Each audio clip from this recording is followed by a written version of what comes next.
आंध्र प्रदेश के अहोबिलम क्षेत्र में मुख्य नव नरसिम्हा टेम्पल में से 7 के हमने दर्शन कर लिए हैं। बाकी के बचे जो 2 तीर्थ स्थल हैं उनके दर्शन हम आज करने वाले हैं और साथ ही हम जाएंगे प्रहलाद महाराज की पाठशाला में भी। तो सबसे पहले हम जा रहे हैं श्री मालोला नरसिम्हा स्वामी टेम्पल में और इसका रास्ता भी यही जंगलों के रास्ते भवनाशिनी नदी से होते हुए है। और जब हम वरा नरसिम्हा टेम्पल में पहुंचते हैं तो वहां से इसका रास्ता लेफ्ट साइड को है। अगर आप ऊपर उग्र स्तंभ से आ रहे हैं तो इसका रास्ता ऊपर से भी है। तो लगभग आधे घंटे की ट्रैकिंग करने के बाद हमें दर्शन होते हैं श्री मालोला नरसिम्हा स्वामी टेम्पल के। श्री मालोला का मतलब होता है कि जो लक्ष्मी मैया की प्रिय है। तो यहाँ पर नरसिम्ह भगवान लक्ष्मी मैया के प्रेम के वशीभूत होकर प्रकट हुए हैं और बड़े ही शांत रूप में हैं। तो आप भी दर्शन कीजिए नरसिंह भगवान और लक्ष्मी मैया के।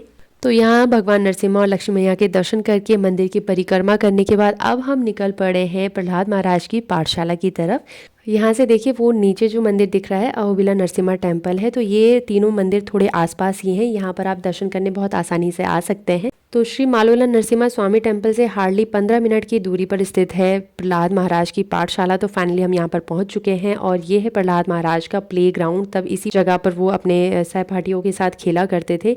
वो जो आप छोटी सी जगह देख रहे हैं केव है जिसके अंदर एक बारी में सिर्फ 7 लोग अंदर दर्शन कर पाते हैं। और ये वही स्थान है जहाँ पर प्रहलाद महाराज ने भगवान विष्णु की तपस्या की थी, साथ ही अपने सहपाठियों को भगवान विष्णु के बारे में बताया था। इस केव की दीवार की हर जगह पर प्रहलाद महाराज ने ओम नमो भगवते वासुदेवाय लिखा हुआ है। ये हमें यहाँ पर पुजारी जी ने बताया। साथ ही उन्होंने हमें ये भी बताया कि ये वही स्थान है जहाँ पर अंतिम बार भगवान नरसिम्हा ने योगाभ्यास किया था। ये जो आप चूल्हा देख रहे हैं पुजारी जी ने हमें बताया कि यहाँ पर भगवान नरसिम्हा का रोज भोग तैयार होता है पिछले 28-30 सालों से और इसी जल का उपयोग किया जाता है इस भोग को तैयार करने में।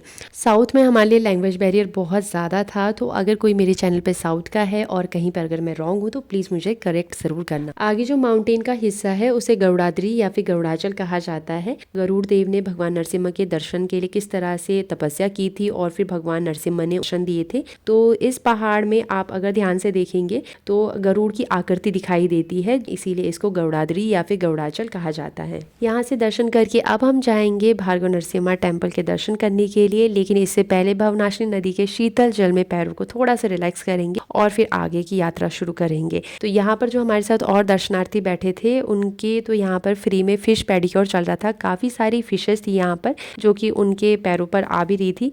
तो यहाँ पर थोड़ा सा रिलैक्स करने के बाद फिर हम आगे की तरफ चलते हैं भार्गव नरसिम्हा टेम्पल की ओर। यहाँ पर से भार्गव नरसिम्हा टेम्पल लगभग 1 घंटे की दूरी पर है क्योंकि बीच में रास्ता काफी ज्यादा उबड़ खाबड़ वाला है। और भार्गव नरसिम्हा टेम्पल इसलिए इसको कहा जाता है क्योंकि यहाँ पर भार्गव परशुराम ने भगवान नरसिम्हा का जो हिरण्यकशिपु के वध के समय उग्र रूप था उसकी दर्शन की अभिलाषा के लिए इस अक्षय तीर्थ कुंड में तपस्या की थी, जिसका उपयोग वो स्नान और भगवान की पूजा के लिए करते थे। तो इस तरह से भगवान ने उनकी तपस्या से खुश होकर उनको यहाँ पर उग्र रूप में ही दर्शन दिए।